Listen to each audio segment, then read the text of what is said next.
तो आज का मेरा टॉपिक है टेंस, और टेंस में सबसे पहले मैं लूंगा प्रेजेंट इंडेफिनिट।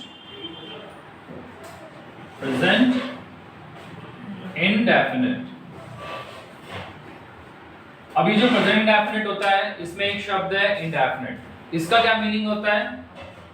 इंडेफिनिट का क्या मीनिंग है? जो डेफिनेट ना हो। डेफिनेट का क्या मीनिंग है? जो श्योर, पक्का। और इंडेफिनिट का मतलब है जो पक्का ना हो। ठीक है। अब बिकॉज वी स्पीक हिंदी, तो हमें हिंदी के अकॉर्डिंग पहचानना होगा किसकी हिंदी पहचान क्या है। और इसकी हिंदी पहचान क्या है? जब किसी सेंटेंस के, हिंदी सेंटेंस के लास्ट में हम देखते हैं ता है, ती है और ते है आ जाए। ता है, ती है और ते है आ जाए। कैसे? फॉर एग्जाम्पल मैं कहता हूं पंखा चलता है, बच्चा रोता है, बच्ची जाती है, हम कपड़े धोते हैं, वे गाना गाते हैं। अब इन सब सेंटेंसेस में कॉमन क्या है कि सबके पीछे ता है, ती है और ते है आ रहा है। अब इसके रूल को देख लेते हैं।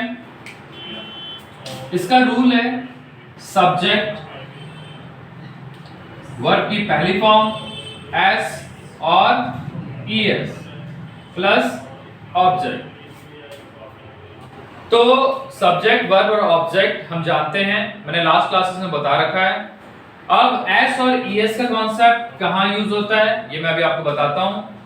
इसके बाद नेगेटिव सेंटेंस सब्जेक्ट, इसमें हेल्पिंग वर्ब आती है do and does, plus not, plus verb की पहली फॉर्म प्लस ऑब्जेक्ट। इसके बाद जब हम किसी भी सेंटेंस को इंटरोगेटिव में बनाते हैं तो ये जो हेल्पिंग वर्ब होती है, आई रिपीट, ये जो हेल्पिंग वर्ब होती है डू और डज, ये शुरू में आ जाएंगी।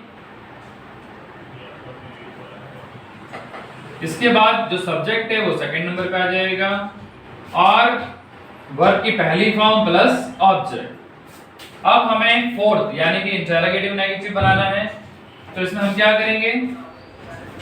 हम लिख देंगे नॉट, बाकी रूल वैसे का वैसा रहेगा। अब यहां पर हमने रूल देख लिया है सिंपल का, नेगेटिव का, इंटरोगेटिव का और इंटरोगेटिव नेगेटिव का। अब यहां पर हम कुछ चीजें देखेंगे जो हमें यहां पर थोड़ा सा कंफ्यूज करती हैं, और ज्यादातर स्टूडेंट्स को यही प्रॉब्लम आती है कि एस और ईएस कहां इस्तेमाल होगा और डू और डज कहां इस्तेमाल होगा। मैं एक ग्राफ से समझाना चाहूंगा आप लोगों को कि एस कहां इस्तेमाल होगा और ईएस कहां इस्तेमाल होगा। एस का इस्तेमाल आपका ही, शी और इट, किसी का नाम और सिंगुलर आ जाए। सिंगुलर का मीन होता है कोई एक चीज, फॉर एग्जाम्पल एक उंगली, एक मार्कर, एक इंसान, ये आपके सिंगुलर के एग्जाम्पल्स होते हैं। अब इसके बाद हम बात करते हैं ईएस की। ईएस का इस्तेमाल कहां होता है? ईएस का इस्तेमाल वहां होता है जहां पर आपके वर्ब के लास्ट में आपको देखने को मिल जाए एसएच, सीएच, एक्स, ओ, डबल एस। तो ऐसे जो वर्ब आएंगे आपके, उनके लास्ट में आप ईएस लगाएंगे। फॉर एग्जाम्पल जैसे मैंने कहा पॉलिश, जैसे हम शू पॉलिश करते हैं, तो यहां पर आपको एसएच दिख रहा है, तो हम क्या करेंगे? यहां पर हम लगाएंगे ईएस। फिर इसके बाद कैच, CATCH, तो यहां पर कैचेस हो जाता है। वैक्स, वैक्स का मतलब तंग करना। गो, अब ओ आ रहा है तो हम क्या करेंगे? गोस कर देंगे। इसी तरीके से मैस, मैस का मतलब होता है उलझना, तो यहां पे क्या कहेंगे? क्या करेंगे? ईएस लगा देंगे, मैसेज। तो एस का इस्तेमाल जब वर्ब के जब सेंटेंस के शुरू में ही, शी, इट, नेम और सिंगुलर आ जाए तो वर्ब के साथ एस इस्तेमाल होगा, और जहां वर्ब के लास्ट में एसएच, सीएच, एक्स, ओ, डबल एस आएगा वहां पर हम ES लगाएंगे। ओके, अब हमारे कुछ सब्जेक्ट बच गए। For example I, we, you और they और plural. I, we, you, they और प्लूरल। प्लूरल होता है एक से ज्यादा, उसे हम प्लूरल कहते हैं। तो एक चीज हमें याद रखनी है कि I, we, you, they और प्लूरल के साथ हमें s या es का इस्तेमाल नहीं करना है, ये बात हमें ध्यान रखनी है। ओके, अब बात करते हैं नेगेटिव की। जैसे कि मैंने यहाँ रूल में बताया था, नेगेटिव के रूल में कि सब्जेक्ट के साथ डू या डज लगेगा। अब डू कहाँ लगेगा? ओके, डू कहाँ लगेगा और डज कहाँ लगेगा वो हम देखते हैं। जब आई, वी, यू, दे होगा आपका, तो हम डू नॉट का इस्तेमाल करेंगे, और जहां पर ही, शी, इट, नेम सिंगुलर आएगा वहां पर हम डज नॉट का इस्तेमाल करेंगे। तो यहां तक मैंने आपको बताया प्रेजेंट इंडेफिनिट के बारे में कि इसकी हिंदी पहचान क्या होती है, इसके रूल के बारे में बताया कि रूल 4 प्रकार के होते हैं, सेंटेंस 4 टाइप के होते हैं, सिंपल, नेगेटिव, इंटरोगेटिव, इंटरोगेटिव और इंटरोगेटिव नेगेटिव। यहां पर मैंने बताया कि एस कहां लगेगा, एस कहां लगेगा, इसके बाद डू नॉट कहां लगेगा और डज नॉट कहां लगेगा। अब मैं आपको एग्जांपल से समझाना चाहूंगा कि प्रेजेंट इंडेफिनिट के एग्जांपल्स बनते कैसे हैं।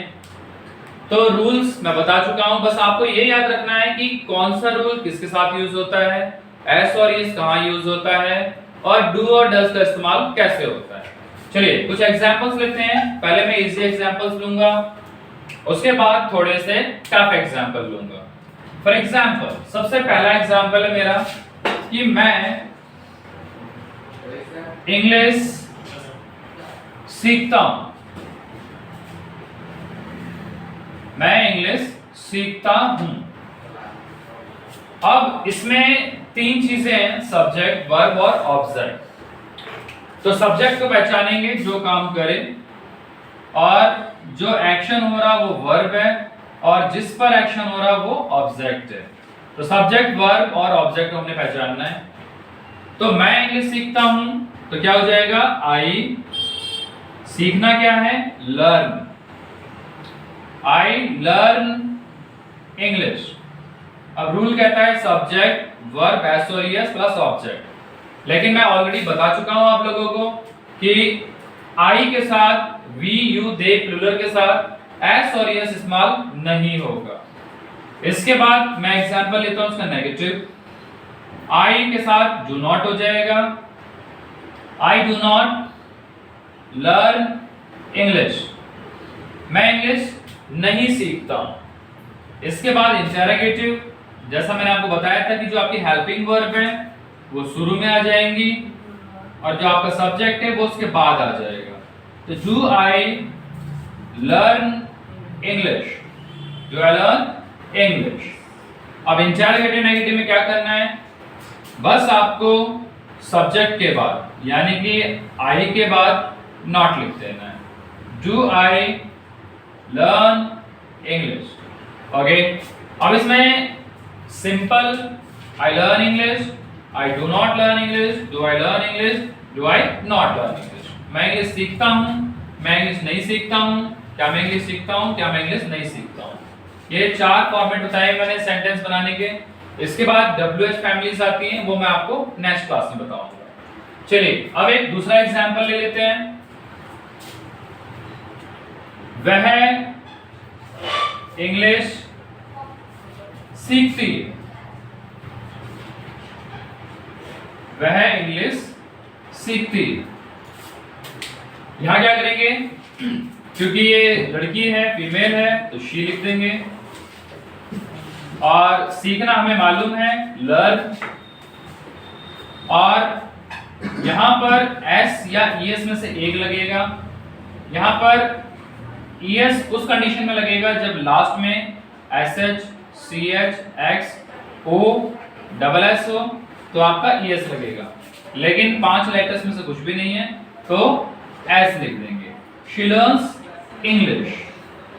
ओके, नेक्स्ट, शी के साथ हम डज नॉट का इस्तेमाल करते हैं। She does not learn English. अब शी के साथ क्या हो जाता है, डज का इस्तेमाल होता है नेगेटिव में, ये हमें याद रखना है। इसके बाद हम इंटरोगेटिव बनाते हैं, डज पहले आ जाएगा। Does she learn English, does she learn English. इसके बाद नेगेटिव, इंटरोगेटिव नेगेटिव जब हम बनाएंगे, does she not learn English. Okay, अब यहाँ पे हमें एक बात याद रखनी है कि जहां पर डज आएगा फिर दोबारा एस का इस्तेमाल नहीं होगा। ये गोल्डन रूल आपको याद रखना है। चलिए एक एग्जांपल और लेता हूं मैं यहां पर कि वह इंग्लिश पढ़ाता है, वह इंग्लिश पढ़ाता है। ठीक है, अब वह इंग्लिश पढ़ाता है तो ही के साथ लगेगा टीच, और क्योंकि ch आ गया है तो हम क्या करेंगे, यहां पर es लगा देंगे। He teaches English. इसके बाद क्या हो जाएगा कि वह इंग्लिश नहीं पढ़ाता है, he does not teach English. Then आपका इंटरोगेटिव आ जाएगा, डज ही टीच इंग्लिश, क्या वह इंग्लिश पढ़ाता है, और does he not teach English. अब आपने भी यहां पे एक बात नोटिस कर ली होगी कि जहां डज आएगा वहां पे दोबारा एस या es का इस्तेमाल नहीं होगा। तो मैंने यहाँ पे आपको एग्जाम्पल एक आई के साथ दे दिया, एक एस जो कि सी के साथ है, और एक es का एग्जाम्पल दे दिया। अब मैं आपको एग्जाम्पल दूंगा सिंगुलर के और प्लूरल के। फॉर एग्जाम्पल, बकरी दूध देती है, ये हमारा सिंगुलर का एग्जाम्पल हो गया क्योंकि बकरी एक होती है। फिर इसके बाद है बकरियां दूध देती हैं, बकरियां दूध देती हैं। ओके, अब जब बकरी दूध देती है तो क्या हो जाता है, एक बकरी को बोलते हैं गॉड, और देना क्या होता है, देना हो जाता है आपका गिव, और क्योंकि बकरी एक है, सिंगुलर है, तो हम यहां पर एस का इस्तेमाल करेंगे, गॉड गिव्स मिल्क। ओके, अब यहां पर क्या है, बकरियां दूध देती हैं। बकरियां दूध देती हैं तो गॉड्स गिव मिल्क, क्योंकि ये प्लूरल है तो एस यहां नहीं लगेगा। ये कॉन्सेप्ट आपको ध्यान रखना है। फिर आ गया नेगेटिव, गॉड क्योंकि एक बकरी है तो does not give milk,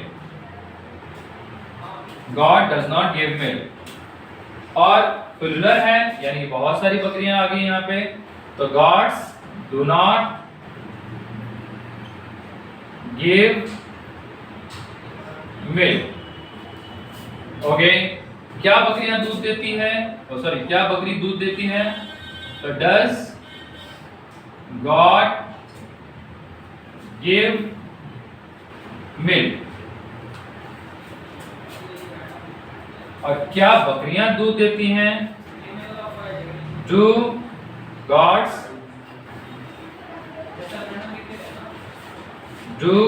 give milk. Okay, अब यहां पर क्या बकरी दूध नहीं देती है, कुछ नहीं करना, हमें सब्जेक्ट के बाद नॉट लिख देना है, यानी कि does God not give milk, और यहां पर गॉड्स के बाद नॉट लिख देना है। It means that do goats not give the milk. Okay, तो यहां पर मैंने आपको एग्जांपल दे दिए, सिंगुलर का बता दिया, प्लूरल का बता दिया, और बहुत डिटेलिंग में मैंने प्रेजेंट डेफिनेट को बताया है। और फिर भी कोई क्वेश्चन है तो कमेंट बॉक्स में आप मेरे से पूछ सकते हैं और डेफिनेटली मैं आंसर दूंगा। Thanks to watch.